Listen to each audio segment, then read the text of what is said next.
Mpendwa mtumishi wa Mungu, siku ya leo natamani tujifunze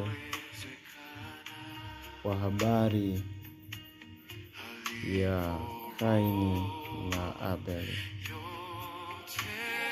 Wakati Mungu anaumba dunia na vyote vilivyomo, alimuumba Adamu na akaweka kila kitu ambacho alikiona kuwa ni chema na kingestahili kuwepo duniani, kwa maana ya kwamba kitamfaa mwanadamu, kitamfaa Adamu pamoja na uzao wake watakapoendelea kuishi katika bustani ya Edeni. Wakati Mungu anaumba, alijua kwamba Adamu na Hawa watakuja kuwa na uzao, na ule uzao utakuwa ni uzao ambao utahitaji kufundishwa mambo ya Mungu, kwa sababu uzao ule hauna original yoyote ya Mungu ambaye alimpa kibali Adamu na Eva waweze kuishi katika bustani ya Edeni. Lakini pamoja na vyote, pamoja na adhabu ambayo Adamu na Hawa walipitia, Mungu alitambua uzao wao na akajua kwamba watakuja kuwa na watoto, watakuwa na familia, na hiyo familia watakapokuwa nayo wataishi katika bustani ya Edeni. Mungu hakupanga kumfukuza Adamu katika bustani ya Edeni. Kilichomfanya Adamu aondoke katika bustani ya Edeni ilikuwa ni kutenda dhambi ambayo alifanya. Kile ndio ambacho kilimfanya yeye kukosa kibali cha kuendelea kukaa katika bustani ya Edeni, kwa sababu lilikuwa ni eneo takatifu la mapumziko ya Mungu. Baada ya Mungu kuwa ameshamaliza vitu vyake, alienda kupumzika kwenye bustani ya Edeni. Na ilikuwa ni kawaida kwamba Mungu alikuwa anakutana na Adamu kwenye bustani ya Edeni.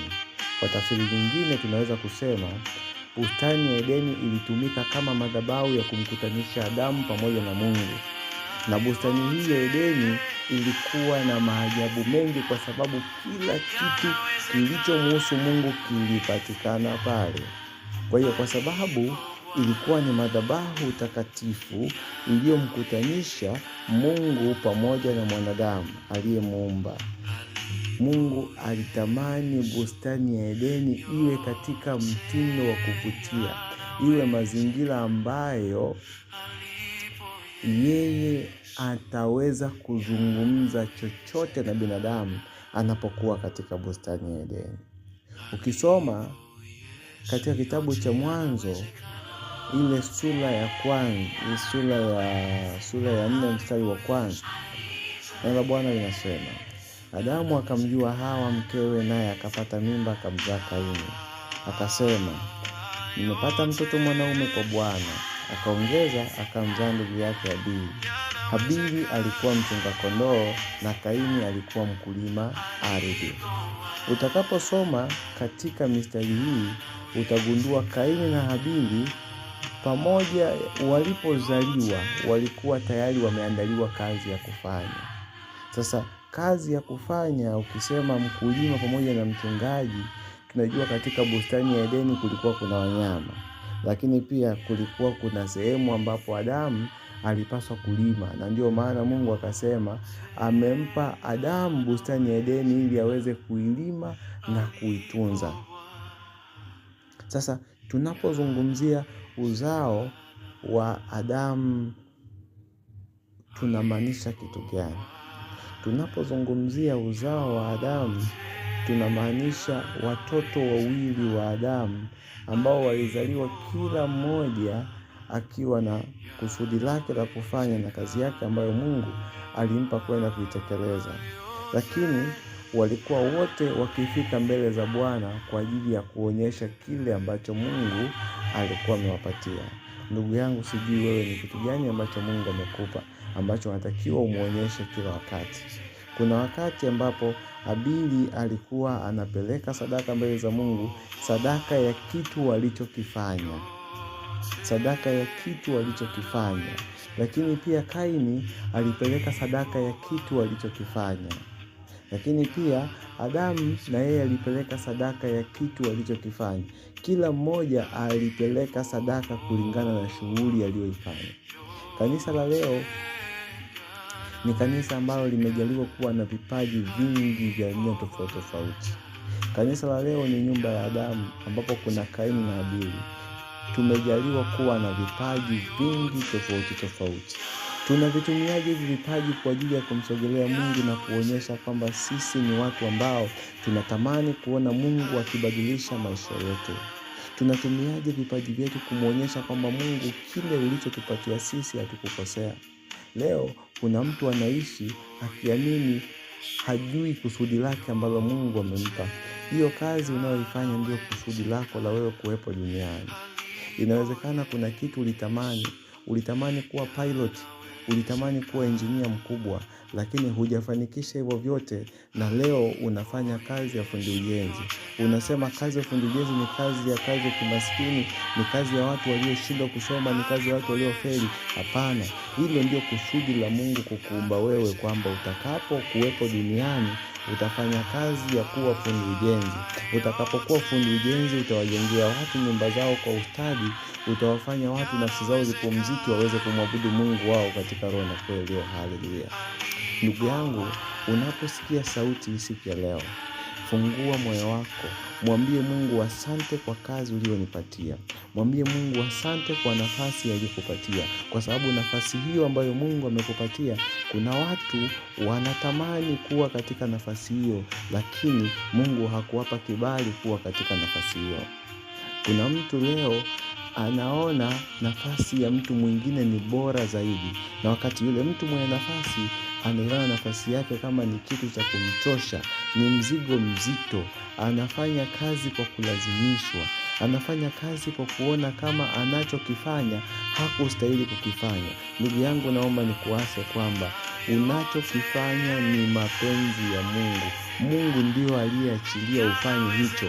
Inawezekana Kaini pamoja na Abeli, Mungu angewapa kazi moja, wote wakawa wakulima, lakini Mungu aliona sihitaji wote wao wakulima. Mmoja akiwa mfanyakazi akifanya kazi ya kuchunga wanyama na mwingine akawa mkulima, nitabarikiwa zaidi, kwa sababu nitapata vitu tofauti tofauti ambavyo nitakuwa na vihitaji.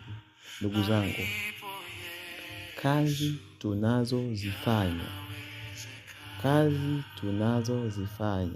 ni kazi na ni kibali kutoka kwa Mwenyezi Mungu mwenyewe.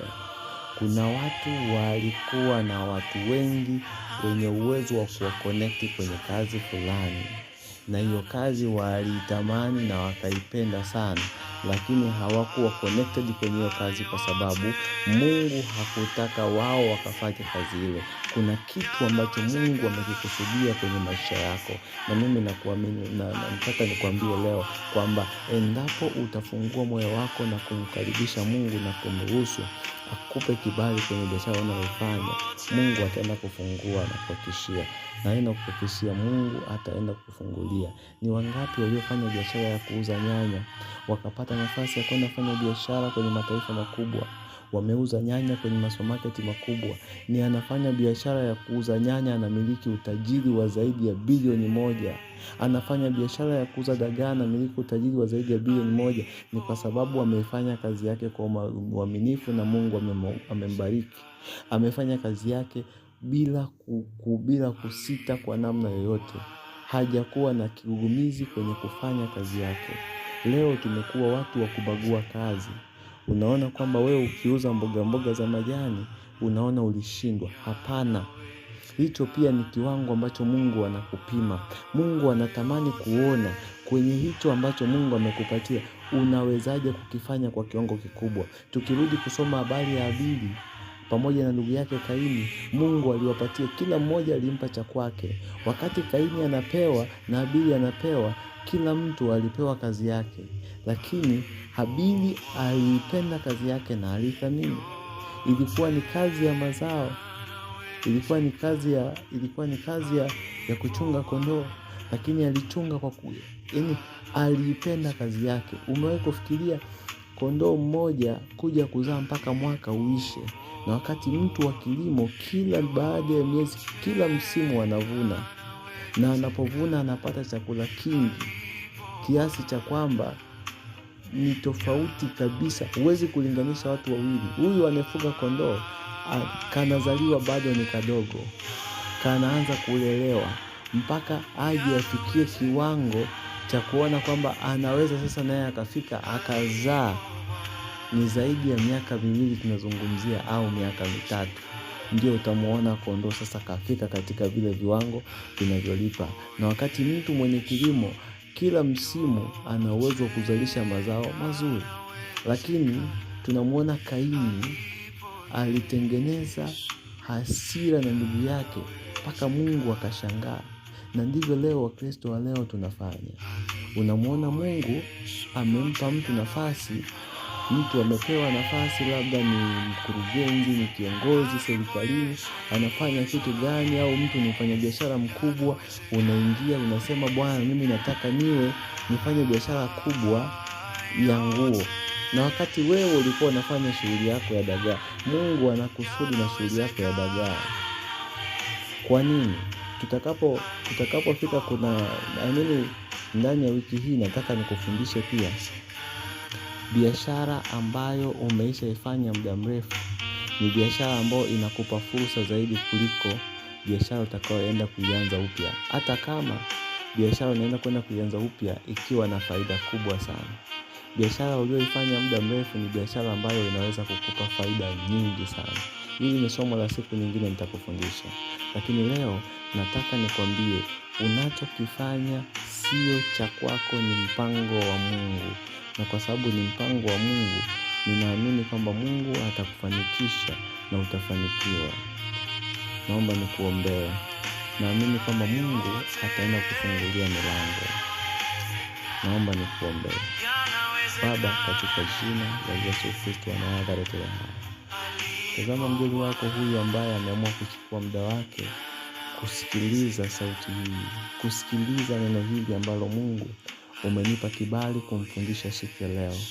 Na kwamba Bwana ukambariki, Bwana ukaguse kazi yake, kama jinsi ambavyo Mungu umenipa mimi kibali cha kufikisha sauti hii kwake. Ukafungue milango ya mafanikio, akafanikiwe kwenye shughuli zake, akafanikiwe watoto wake, akafanikiwe kwenye masomo yake, akafanikiwe kwenye kila kitu anachokifanya. Katika jina la Yesu Kristo ninaomba hayo nikiamini. Amen.